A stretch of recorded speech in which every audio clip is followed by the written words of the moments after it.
Boa noite, gente. Bom dia a todos. Boa tarde, se você está vendo esse vídeo de tarde. É um prazer ter você aqui comigo mais uma vez.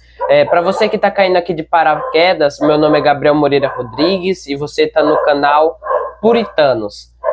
Mas apesar do nome do canal Puritanos, eu gostaria de dizer primeiramente, gente, e eu peço perdão àqueles que se incomodaram com isso.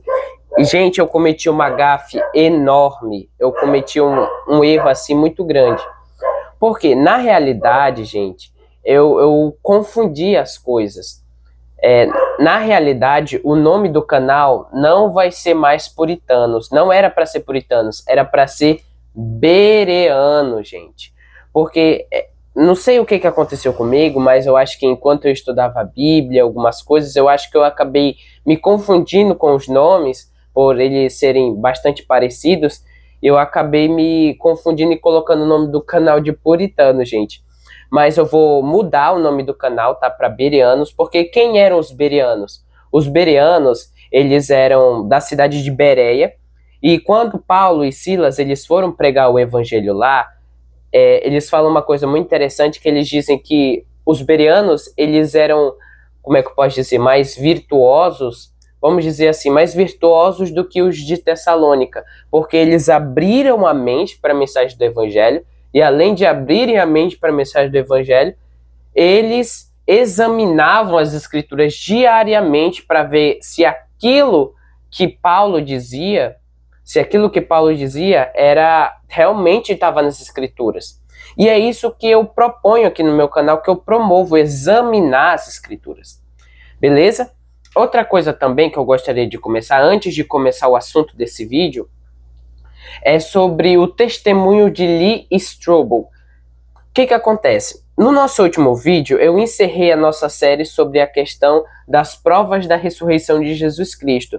Só que eu esqueci um detalhe muito importante, que era essencial para a minha argumentação, que eu acabei esquecendo, que eu acabei deixando batido, que é o testemunho de Lee Strobel.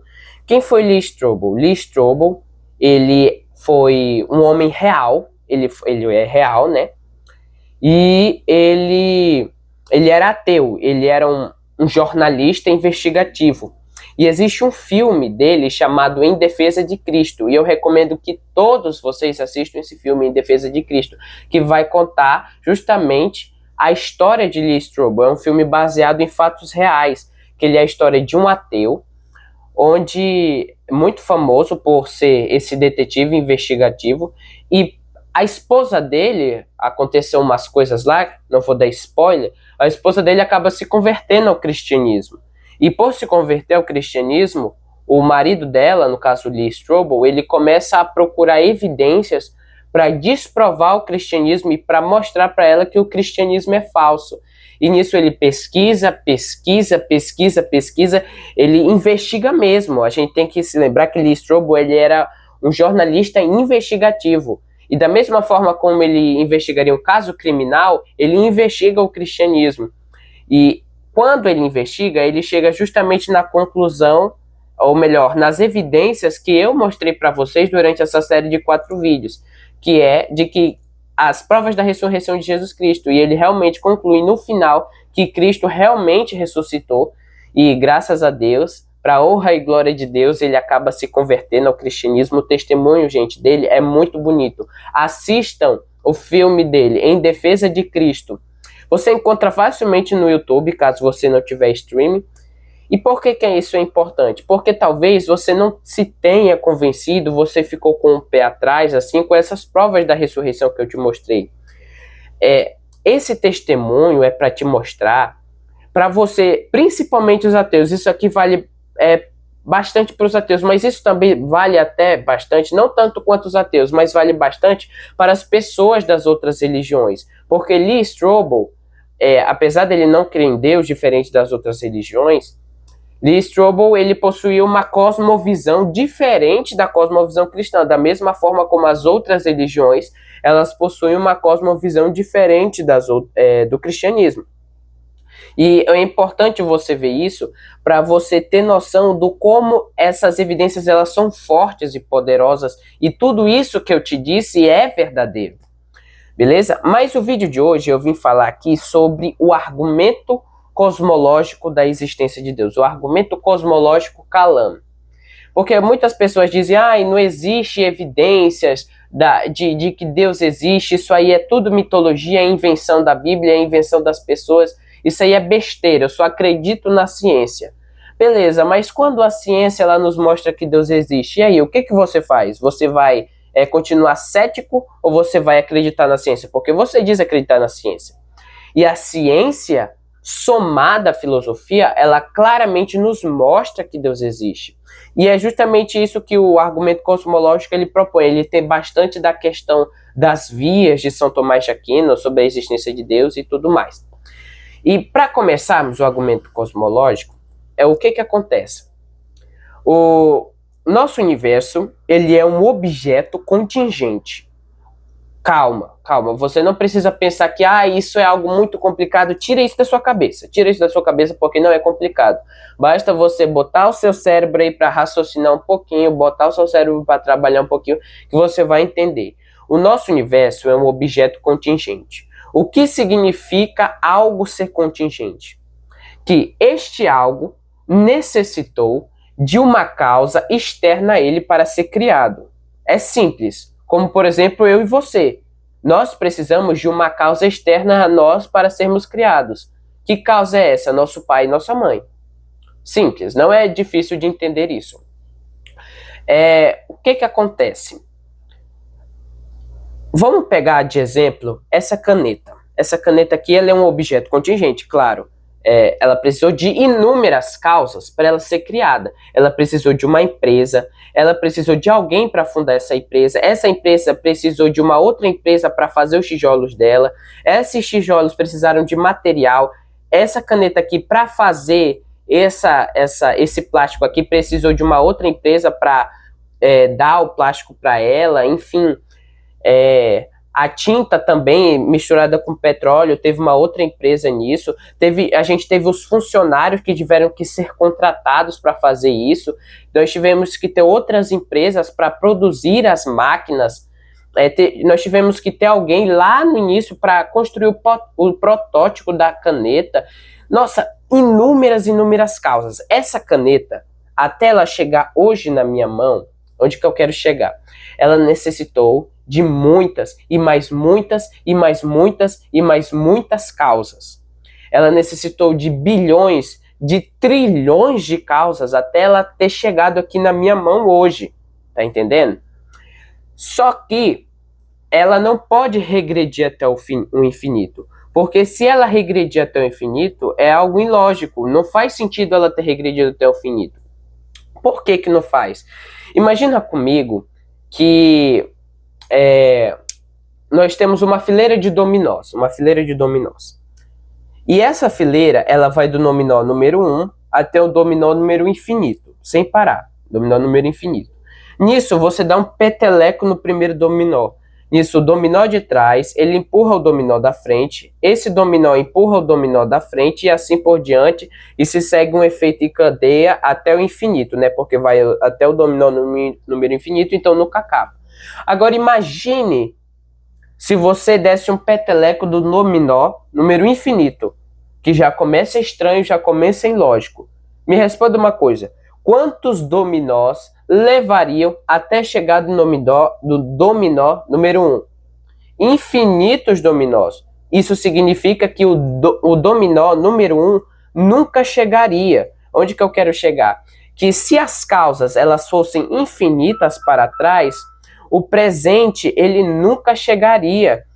Portanto, o presente ele é uma prova lógica de que o nosso universo ele teve um início. É ilógico pensarmos que o nosso universo ele regressa infinitamente para trás. E ter um início é justamente o quê? Uma das provas, uma característica, ou melhor, uma característica de objetos contingentes. Objetos contingentes, eles obrigatoriamente têm que possuir um início. Tanto é, uma prova científica, essa aqui que eu falei agora, foi uma prova filosófica. Nós temos agora uma prova científica de que o nosso universo ele teve um início. Que prova é essa? O Big Bang. E talvez agora o que eu vou falar aqui seja um pouco polêmico. Muitas pessoas incluindo ateus e teístas, cristãos e pessoas que não acreditam em Deus, muitas pessoas acham que o Big Bang desprova que Deus existe. Inclusive, se você é cristão e você fala que o Big Bang prova que Deus existe, você está cometendo um erro terrível, porque você está deixando de lado, você está acabando com uma prova que claramente mostra que Deus existe. O Big Bang mostra que Deus existe. E você que é ateu, que fica falando que o Big Bang prova que Deus não existe, você está dando um tiro no próprio pé. Porque, para início de conversa, quem formulou a teoria do Big Bang foi um padre francês, Georges Lemaitre. Pesquisa lá no Google. Quem formulou a teoria do Big Bang? Georges Lemaitre, que era um padre, obviamente cristão, obviamente criacionista, ele acreditava em Deus. Por que a teoria do Big Bang prova que Deus existe? Porque, na realidade, o Big Bang não é o que causou o universo, mas como ele foi causado. Tá entendendo? E o Big Bang ele não é uma explosão como muitos pensam. Na realidade, o nosso universo ele estava contido em uma microscópica singularidade, menor do que até mesmo um átomo. Ele estava comprimido ali, a matéria e as leis da física, como nós conhecemos hoje, não existiam. Era tudo completamente diferente. E num piscar de olhos e em uma microscópica fração de segundo, o nosso universo ele expande, ele prorrompe em uma expansão. E ali o nosso universo ele acabou se fazendo e nós chamamos isso do Big Bang. Apesar do nome, nós dizemos que foi uma grande explosão porque pareceu uma explosão, mas não foi. Entendeu agora como é que funciona? Então, o que eu quero estabelecer aqui? Que o nosso universo ele teve um início. Ponto. O nosso universo teve um início. Por que isso prova que Deus existe? Porque algo que é obrigatório, isso se eu não me engano, vai ser Platão que vai dizer, que se o nosso universo ele teve um início, ele teve uma sequência de causas, é necessário, é obrigatório que haja um motor inicial. E esse motor inicial, ele é Deus. O que é esse motor inicial? Aquele que gerou as demais causas. E esse motor inicial não, motor imóvel. Motor imóvel porque ele não precisou ser causado, esse motor imóvel. Então, o que acontece? Muitas pessoas dizem que este argumento ele se utiliza de uma falácia chamada de falácia do Deus das lacunas. Por quê? Porque ele chega no ponto de interrogação. A gente vê ali que chegou no motor imóvel. Mas o que seria esse motor imóvel? Aí muitos ateus dizem o quê?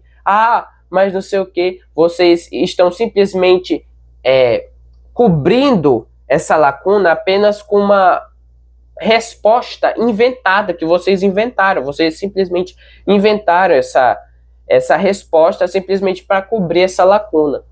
Só que como é que a gente consegue saber qual que é a resposta exata que se encaixa nessa lacuna? Imagina aqueles brinquedos de criança, não tem aqueles brinquedos de bebê, onde o bebezinho vai lá e encaixa a estrela no buraco da estrela, o círculo no buraco do círculo, o quadrado no buraco do quadrado, o triângulo no quadrado ou no buraco do triângulo? Pois é. Da mesma forma como aquela criança ela tem que ver o formato daquele buraco para conseguir encaixar uma forma, nós temos que analisar para essa lacuna e nós temos que ver qual que é a resposta que melhor se encaixa nessa lacuna.